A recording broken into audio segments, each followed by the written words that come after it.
Hello guys, स्वागत है आपका एक और नए वीडियो में। और आज के वीडियो में हम बात करेंगे टाइप्स ऑफ रिलेशन पार्ट 1 में हमने पढ़ा था कि जो स्टार्टिंग के 3 टाइप्स के रिलेशन होते हैं, जैसे हम बात करें तो सिमेट्रिक, ट्रांजिटिव और रिफ्लेक्सिव, तो वो तीनों हमने आपको बताया था। अगर आपको वो समझना है दोबारा तो आप पार्ट 1 देख सकते हैं। आज हम पढ़ेंगे पार्ट 2 में और कई टाइप्स के रिलेशंस जो उन तीनों पे डिपेंड होते हैं।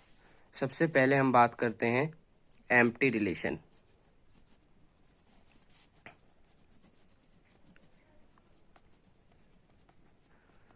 तो सबसे पहले हम एम्प्टी रिलेशन की बात करते हैं।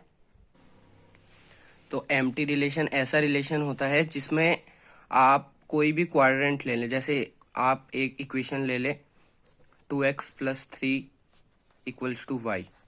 तो इस इक्वेशन से जो हमारे पॉइंट आएंगे, तो अगर कोई भी पॉइंट किसी भी पॉइंट से रिलेटेड नहीं होगा, 1,2 हो गया, 7,8 हो गया, 9,15 हो गया, 2,7 हो गया, तो 1,7 नहीं होगा वरना ये रिलेट हो जाएगा। मतलब अगर ये रिफ्लेक्सिव भी नहीं है, सिमेट्रिक भी नहीं है और ये ट्रांजिटिव भी नहीं है, अगर ये तीनों कंडीशन हो गए तो इसको बोलेंगे empty relation. Very simple. Paper में 1 मार्क्स के क्वेश्चन आते हैं एम्प्टी रिलेशन से। और नंबर सेकंड हो गया यूनिवर्सल रिलेशन।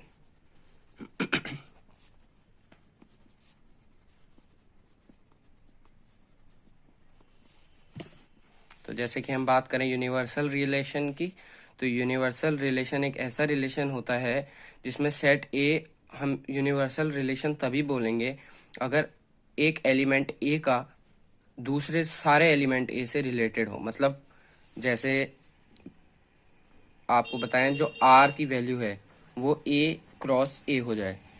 मतलब अगर एक एलिमेंट है ए का तो वो रिलेटेड हो, पक्का रिलेटेड टू ए हो, मतलब एक रिलेशन में हो। जैसे हम करते हैं कि y = x², तो हम y की वैल्यू 1 पुट करेंगे तो x की वैल्यू आएगी 1, y की वैल्यू 2 पुट करेंगे तो x की वैल्यू आएगी 4, 3 पुट करेंगे तो x की वैल्यू आएगी 9। तो ऐसे करके कोई भी नहीं रहेगा, तो इसको यूनिवर्सल रिलेशन बोलते हैं, जिसमें कुछ भी लेफ्ट ना रहे, ना डोमेन में ना रेंज में, कोई भी सेट बचना नहीं चाहिए। उसके बाद आता है थर्ड। तो थर्ड हमारा होता है आइडेंटिटी रिलेशन।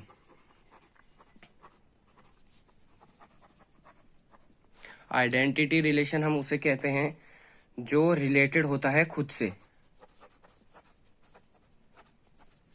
जैसे आइडेंटिटी रिलेशन की कंडीशन होती है, वो होती है कि वो a, जो होता है वो होता है equivalence to A. Equivalence to A मतलब ये बहुत ही सिंपल है कि जो एक एलिमेंट ऑफ ए है वो खुद से ही रिलेटेड होता है। मतलब 1 खुद से रिलेटेड होता है, 2 भी खुद से रिलेटेड होता है। तो वैसे जो खुद से रिलेटेड होता है उसको कहते हैं आइडेंटिटी मैट्रिक्स। अब लास्ट बाकी आपको रिफ्लेक्सिव, सिमेट्रिक और ट्रांजिटिव हमने बता दिया था।